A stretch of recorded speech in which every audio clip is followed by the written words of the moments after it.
Welcome back to Talk of the Town on 99.7, 1450 WHTC and WHTC.com. And we welcome you back to Talk of the Town for this Monday, July 13th. No, let's not go back to May. If we go back to May, we have another 6 somewhere. Anyway, welcome back to Talk of the Town. I'm Gary Stevens. We'll be open line following the 11 o'clock news, but we are joined, as we are most second Mondays of the month at this time, by State Representative Mary Whiteford. She joins us from home and joins us again on Talk of the Town via the Zoom connection. Mary, good morning. I hope all is relatively well. Yeah, everything's great. Hi, Gary. Hi, everybody. What a beautiful morning. It is. Unfortunately, you're sort of laid up, but then again, maybe not a bad time to be laid up because you've had to take care of another medical procedure. It is, yeah. And I just have this really weird early arthritis stuff in my feet, so I had a surgery to fix it up, and so I can chase after those grandkids and my husband, right? So it's good. But and to a certain extent, this is the time to do it because, for the most part, the House is on a little bit of a recess until probably Labor Day. Yes. Yeah. So I'm not sure what's going to be coming up. I know I have a Health Policy Committee meeting tomorrow morning, and they're just talking about pharmacy transparency. And then we're probably going to have session next week. I'm not sure exactly what's going to happen with that. So I got my right foot operated on. I won't be able to walk until after Labor Day. So I'm going to find a family member who's going to come and hang out with me for the day, for the drive, so that I can, take care of things. And that's what's interesting with this job. Even though we don't have session, there's still so many things going on. I've had Zoom calls all morning, just staying on top of things. Being the Health and Human Services budget, that's a really big deal. And then I've been working on a lot of really big policy issues as well. Let me step back for a moment from some of the questions I do want to pose to you. And by the way, you can be able to ask a question of Representative Whiteford at 395-1450, 395-1450. Question I have for you is more of jurisdiction. How much of the far northeast corner of Allegan County is in your district, or is that somebody else's? That is somebody else's. So the Layton, Dorr, and Wayland townships in the city of Wayland is Representative Johnson's district. By the Constitution, a representative can represent between 70 and 92,000 individuals. And Allegan County, back in the last census, was about 112,000 individuals.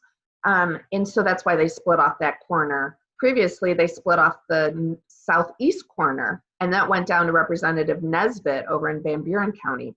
It's going to be interesting because we're in a census right now being done. Our county is up to over 118,000 people.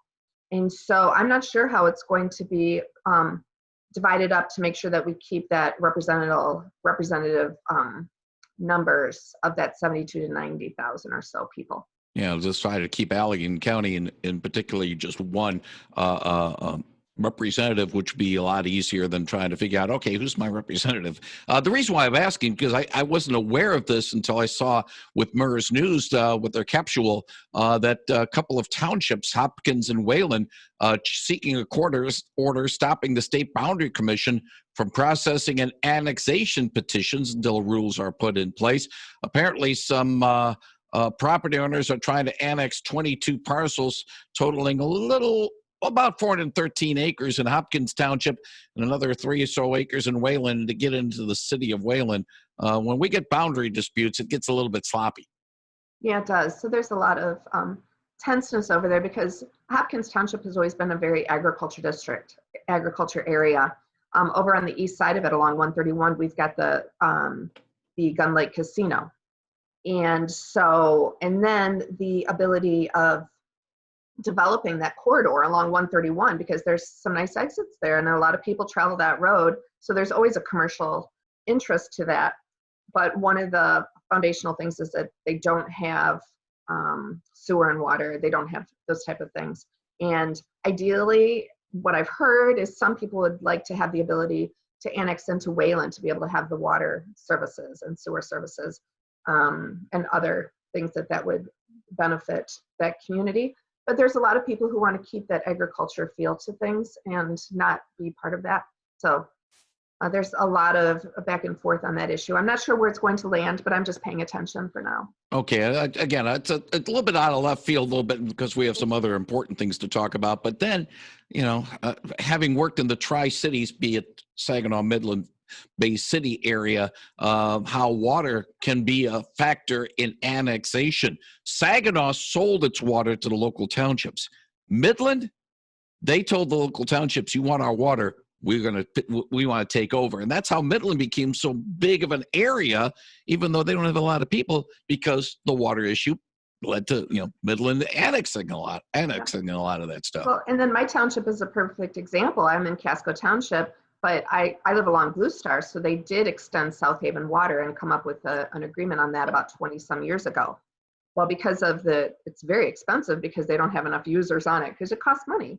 When you have a well, there's minimal costs besides, your normal, the install and then the maintenance of it. And so that's caused some friction as well. So we have very high water bills right here. It's complicated, but as a legislator, I have to think of what effect can I have as a legislator. A lot of these things come down to locals and what they are willing to do. And that's why I really have no say in what they're doing in Hopkins, but it's really important for me to know, the different dynamics going on. And so I can be a resource in any way that I can.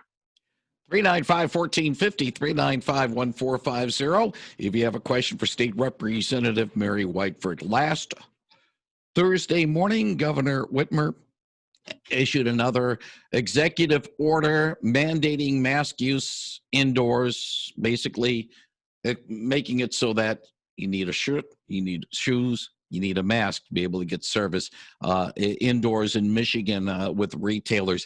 As a healthcare professional, yes, the mask is something we do need to be able to take care of other people so that we don't get spread along.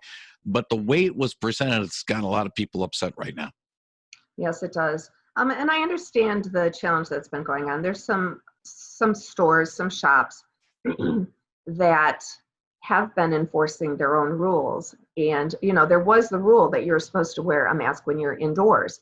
And so there was tension about that for the owners. It's like, who is the ultimate authority, enforcer is a better word. Who's the ultimate enforcer for these types of rules? Now it's gone as an executive order that the local police are in charge of it. So then the shop owners can say, look, it's not us. We're not making this decision. Our local police are going to enforce it and our prosecutors. Well, then you have the fact that, do our police officers want to go around and write citations for every single person who's not wearing a mask? They have so many things going on anyways.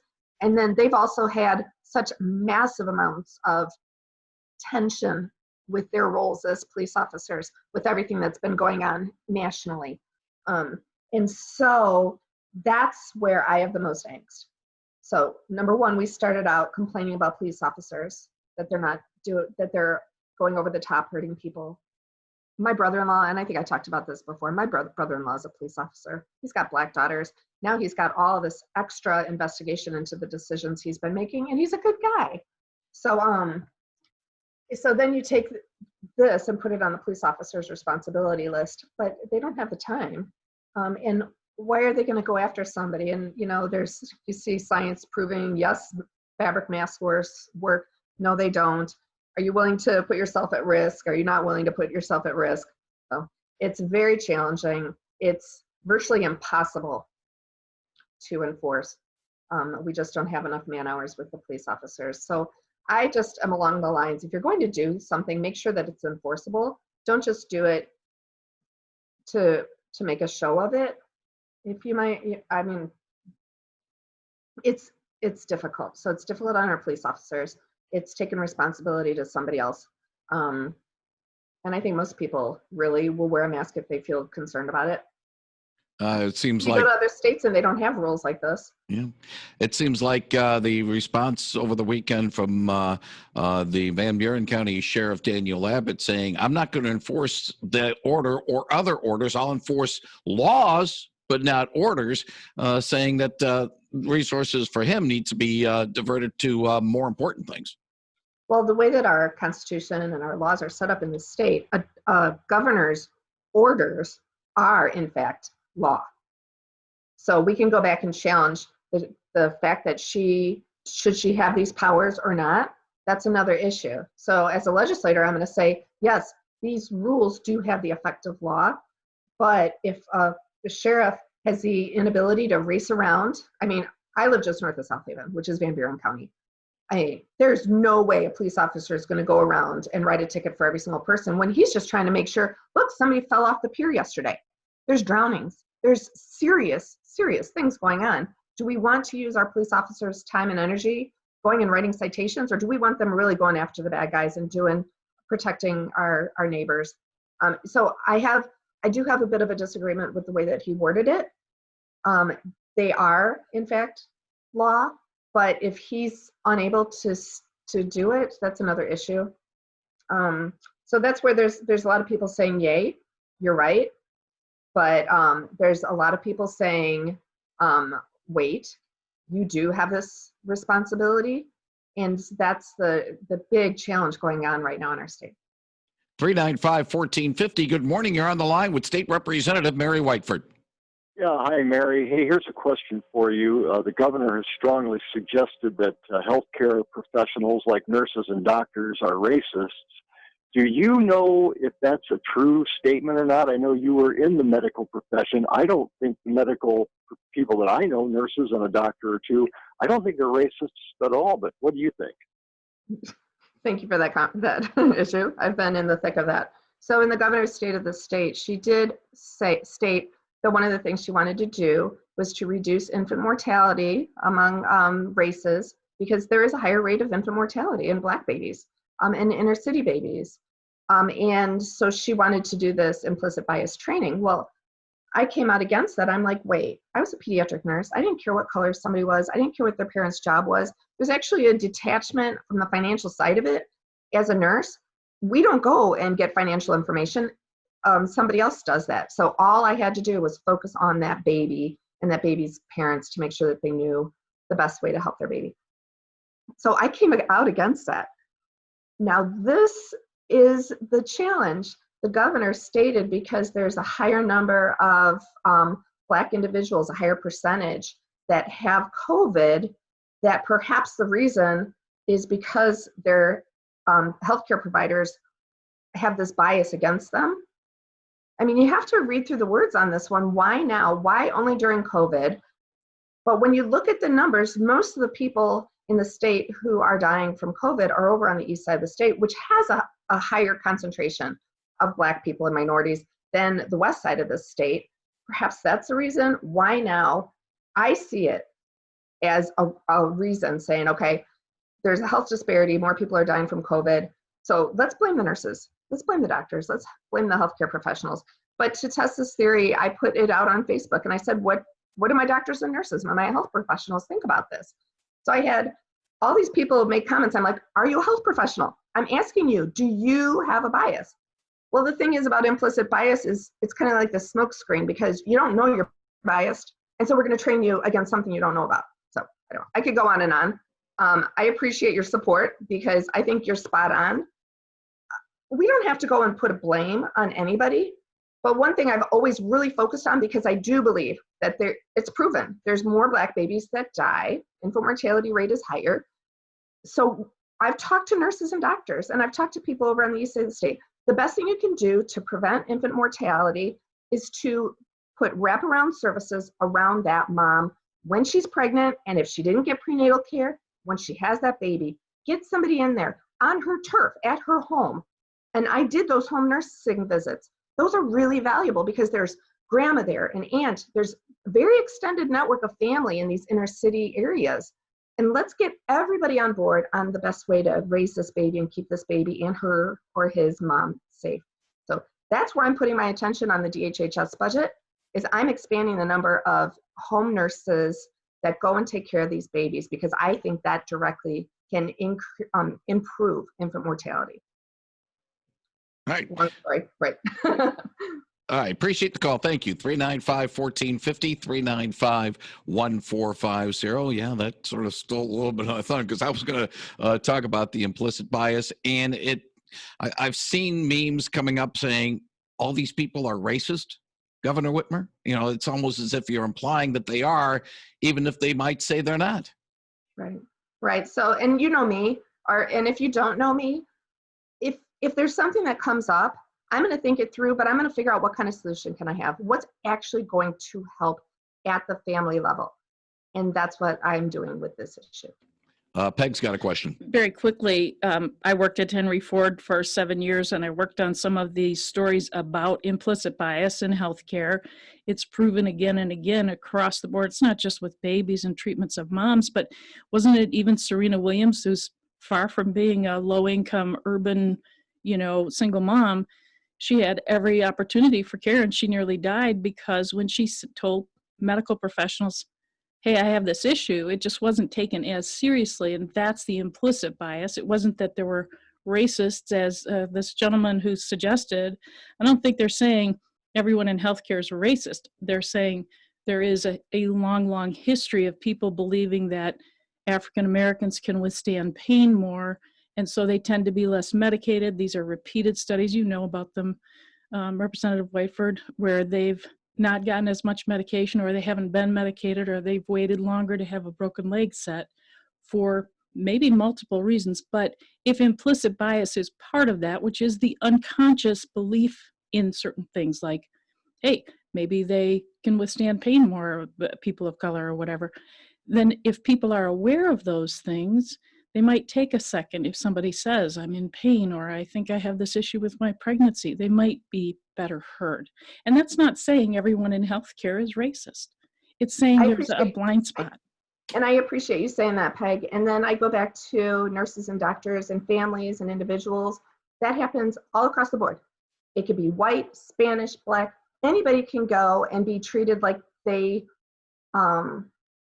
just like the pain, or just like go misdiagnosing. That happens across the board. But if we only focus on the Black people who have that happen, then we forget about everybody else that it happened to as well. I don't think it's about forgetting. And then, we can go on and on. You're, we can go on and on about it. Yeah. So I just disagree with you. Yeah. And I appreciate the conversation though. Yeah, I would just say that as women who are both moms, you know what the experience is like. I'm pretty sure you know the experience of walking into a male doctor who says, this isn't going to hurt a bit. When you're like, well, how would you know?